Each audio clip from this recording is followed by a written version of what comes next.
Yeah, g'day, it's Charlie ZL2CTM.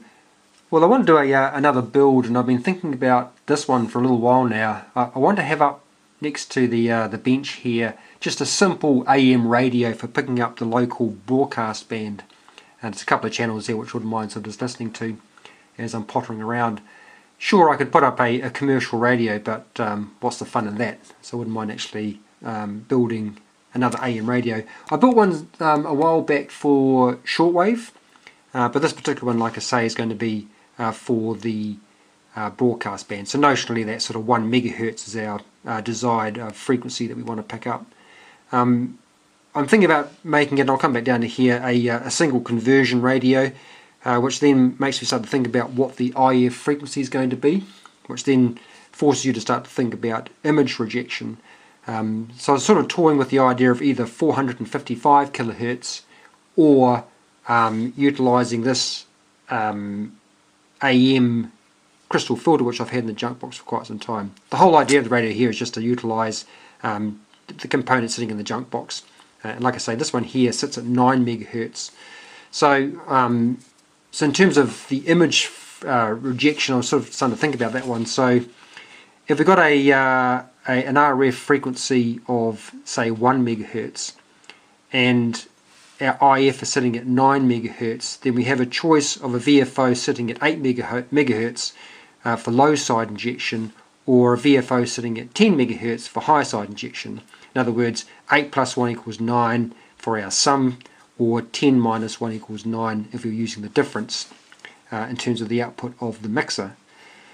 So that's great, but what about the image frequency? Because there's another frequency up here that image frequency minus 10, or that minus the other way around, doesn't really matter. This will be the highest, this is the larger number, so it's going to be the image minus 10 would equal 9, or the image minus 8 equals 9, which turns out to be 17 megahertz or 19 megahertz. That's going to be fine because I can easily put up at the front end of the radio a low pass filter to essentially filter out that image frequency. It'll never make it all the way through to the mixer to be mixed with the VFO and to come up with a legitimate IF frequency, in other words, pass through the IF chain. And more the point, what I'm going to do, I'm going to have that low pass filter sitting around 5 megahertz, which means I can basically then just filter out anything to do with the IF onwards, so just get rid of all of that and just have purely sitting at 5 megs, and anything below that can be detected or pass through, more the point, through the low pass filter. So that's what I'm going to do. So I'm going to settle on that 9 megs crystal filter as the intermediate frequency, and then design around that. The mixer itself, I'm just going to utilise, again, out of the junk box, hence why it's already mounted, an SBL1. That's a 7 dBm device, so I need to make sure that my VFO drive will have sufficient to mix, or to provide 7 dBm into that 50 ohm SBL1. Like I say, single conversion. What I'd like to do is make the RF amplifier on the input, which is on the other side of the low pass filter. I'll make that variable and bypassable, so I can bypass that. Into the mixer, as we said, the SBL1. The IF amps, again, I want to have that selectable in terms of the gain or variable gain. They'll be ganged together for that particular purpose. Not quite sure what I'm going to use for that. Depending or debating about either using, say, J310's set up as a pseudo dual gate MOSFET, or just stick with, say, the 2N3904 and then have its emitter resistor being bypassed in a variable way to vary the gain of those two stages. And that's what I'm thinking there. I'll come back to the VFO in a sec. The detector, I want to have a play around again with the infinite impedance detector for that. Again, probably just because I got them in the junk box, using a J310 for that.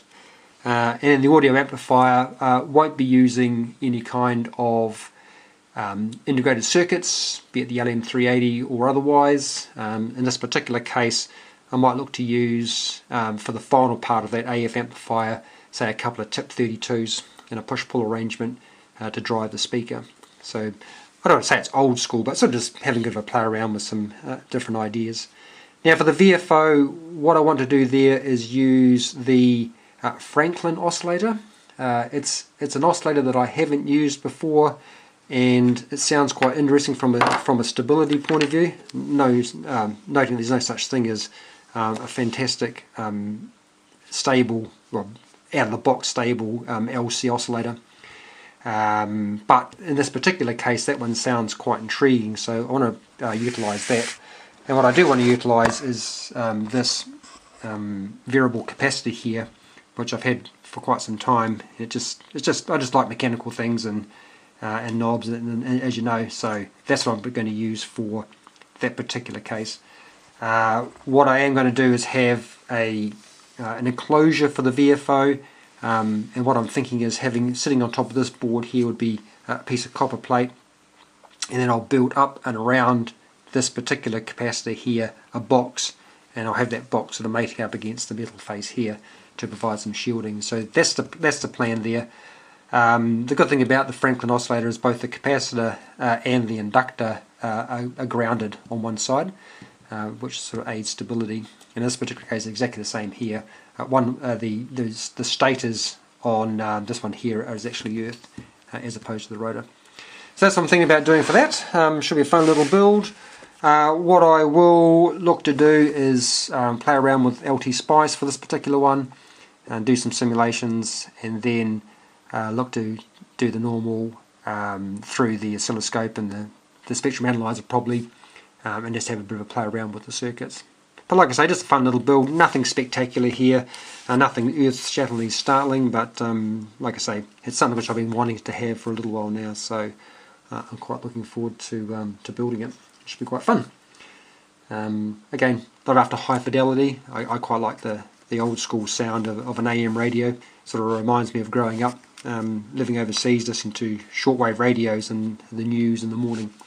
So that's what I'm thinking about doing. Anyway, I'll say 73 here, and I will probably start, because I quite like enjoying it, I might start with the VFO actually, and start playing around with that, because like I say, haven't played with the Franklin before, and quite looking forward to it. Anyway, I'll say 73 here, and we'll talk to you soon.